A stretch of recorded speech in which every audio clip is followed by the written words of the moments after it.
गणेश नाईक यांनी आता एक फरमान काढले की राज्य सरकार बिबट्याच्या बाबतीमध्ये त्यांना खाण्यापिण्याची व्यवस्था म्हणून 1 कोटी रुपयाच्या शेळ्या जंगलामध्ये सोडणार आहे।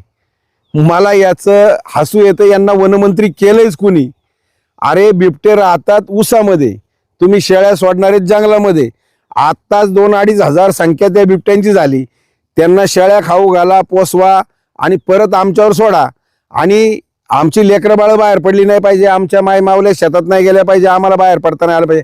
मला या राजकारण्यांचं नक्की डोकं ठिकाणावर आहे का? तुम्ही काय करताय? आम्ही म्हणतोय काय आणि तुम्ही करताय?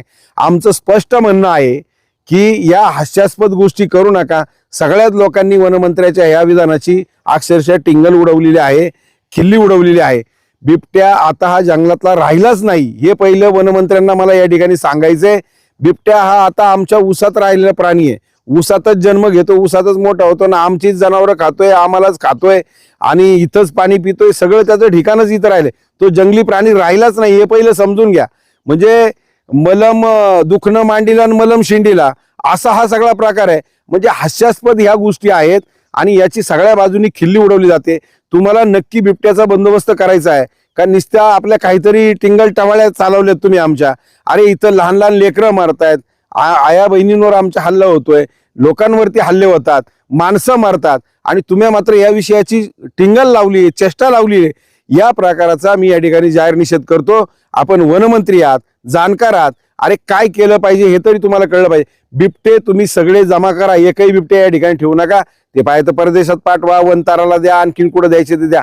आणि माझं तर स्पष्ट म्हणणं, ही छत्रपतींची जन्मभूमी आहे। छत्रपती शिवाजी महाराजांच्या काळामध्ये रयतेचा लोक कल्याणकारी राजा, शेतकऱ्याची काळजी घेणारा राजा होता। त्या राजानं जर लक्षात आलं की बाबा वन्य प्राण्यांपासून शेतकऱ्यांना त्रास आहे, लोकांना त्रास आहे, तर त्याला मारण्याची परमिशन त्याही काळामध्ये होती। बिबट्या काय दूध देणारी गाय नाही, त्याच्यापासून काडीचा फायदा नाही। कोणाला लय प्रेम असेल तर जसं नरेंद्र मोदींनी चित्ता आणले होते तसे त्यांनाही अजून भेट द्या आपले बिबटे। त्यांना हौस असेल तर तिथं पाळा, अजून त्यांच्या कार्यकर्त्यांना पाळू द्या, पण बाबांनो आमच्या शेतकऱ्याला, आमच्या या भागातल्या लोकांना जगू द्या, वाचू द्या। अरे प्रॉपर काम करा, काहीतरी प्रॉपर निर्णय घ्या, पण अशा टिंगल टावाळ्या करू नका। आणि असं जर झालं तर मग मात्र प्रश्न सुटायच्या ऐवजी अजून लोकांच्या मनामध्ये संतापाची भावना तयार होईल। राज्यकर्त्यांनी जरा भानावर, डोकं ठिकाणावर ठेवून भूमिका या ठिकाणी घेतली पाहिजे, असं मला तमाम शेतकऱ्यांच्या वतीने या ठिकाणी वाटतं।